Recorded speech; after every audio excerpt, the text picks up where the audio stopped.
Interesting pictures on one side and text with different symbols on the other.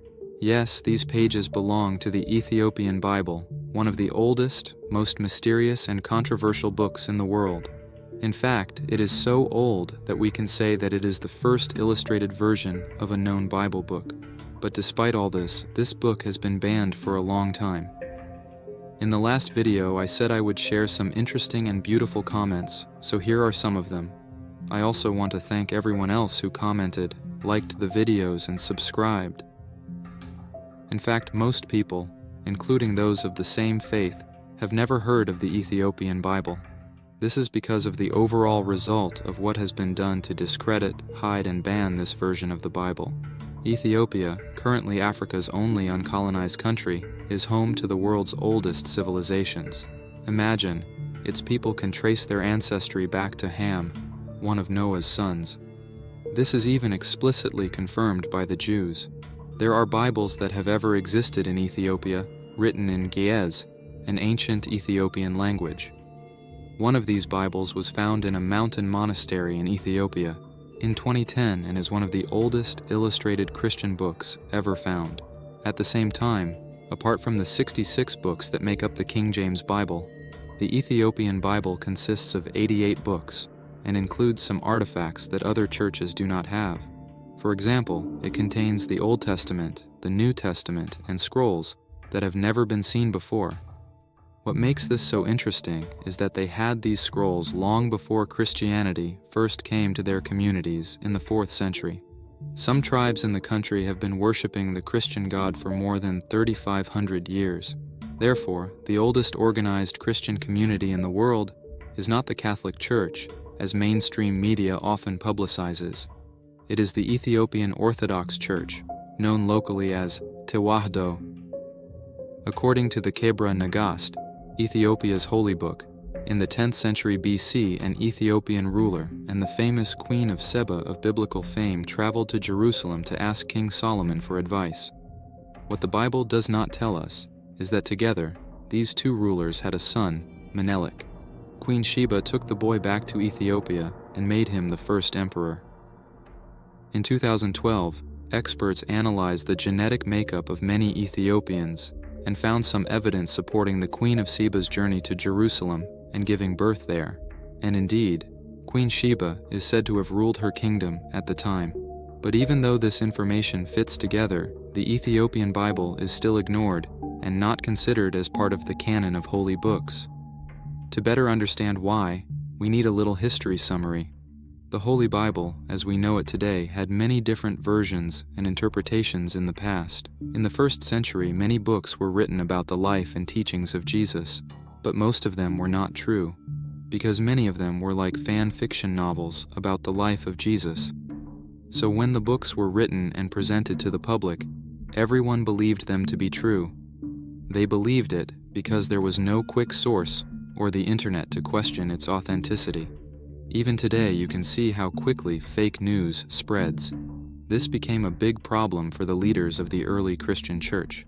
To solve this problem, they met at the Council of Nicaea in 325 AD and at the First Council of Constantinople in 381 AD. At these councils, they decided which books to add to the New Testament. For a book to be considered scripture, it had to be written by one of Jesus' followers or someone who had seen him teach. It also had to have been written in the 1st century and be in harmony with the rest of the Bible. Based on these criteria, the 4 Gospels written by Matthew, Mark, Luke, and John were selected, along with Paul's letters and some other writings. These selected books formed the basis of the New Testament.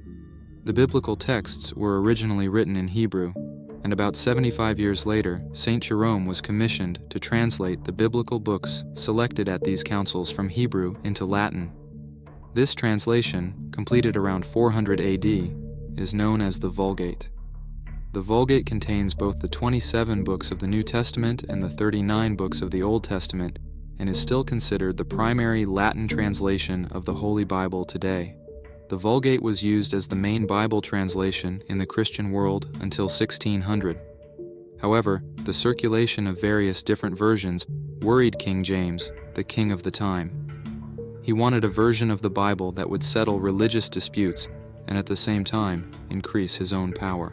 Also, some priests were asking the king to make changes, saying that some of the translations circulating were wrong. To solve this urgent problem, the king commissioned 47 experts to study all the different Bible translations available at the time. They were divided into 6 groups and worked impartially on different parts of the project for 7 years. When the priests and the king examined the finished work of the experts, they saw that there were similarities in their work, even though they were very far apart. Seeing these similarities, they approved the work and thanked God that they had come to the same conclusion. In 1611, the King James Bible was published. Thanks to the development of the printing press, this version of the Bible became one of the most accessible versions of the time. The Ethiopian Bible, despite containing all the sacred scriptures, might not have been included in the Bible used by most Christians due to the revisions made in the King James Bible and St. Jerome's original Vulgate translation. To put it more clearly, the Ethiopian Bible might contain additional books known as pseudo-epigrapha. Pseudo-epigrapha are works attributed to an author who is not the true author or falsely ascribed to a historical figure, similar to fan fiction. Even texts written with malicious intent can be considered pseudo-epigrapha and have been banned and removed because they are not considered canonical by Christian tradition. For example, let's say someone publishes a book saying that Lionel Messi is a bad football player. Today, nobody would take this book seriously because everybody knows that this is not the case. But if this book is forgotten and 500 years later someone who doesn't know Messi reads this book, they might be convinced that Messi is really a bad football player. So this misinformation has to be removed in time, right? Yes, this example is a bit crude, but that was the situation at the time and people couldn't get the right information quickly. One reason for the rejection of the Ethiopian Bible may be the Ge'ez language in which it was written, because this language is not widely spoken and makes it difficult to translate the information written in the book. It is likely to cause many misunderstandings. Or perhaps there is a political reason that we cannot explain with a YouTube video. Briefly about this version of the Holy Bible, the Ethiopic Bible has 2 canons, a broad and a narrow canon. The broad canon consists of 81 books, and the narrow canon consists of 72 books. A canon is a generally accepted law, rule, principle, or criterion. For example, a country having its own president is an example of a canon. The more popular broad canon version, which contains all the information of the Ethiopian Bible, includes the Book of Enoch, the Jubilees, the books by Maccabees, Epistle to Clement, Baruch, Esdras, and many more. It is this wider canon that is the most mentioned version of the book and makes it even more famous. The narrow canon version lacks some of the scriptures found in the wider version. Moreover, the wider canon has not been reprinted since the early 20th century. This shows that there is controversy even within the canon itself, and that the existence of 2 different versions may have contributed to the non-acceptance of the book. Yet the Ethiopian canon is a great way to see how the Bible has changed over time. Contrary to popular belief, the Bible is not a single book, but rather a collection of texts and experiences written over many years, and therein lies the general problem. If more and more accurate translations of such books were made today, it could help us to explore the history of Christianity in more detail.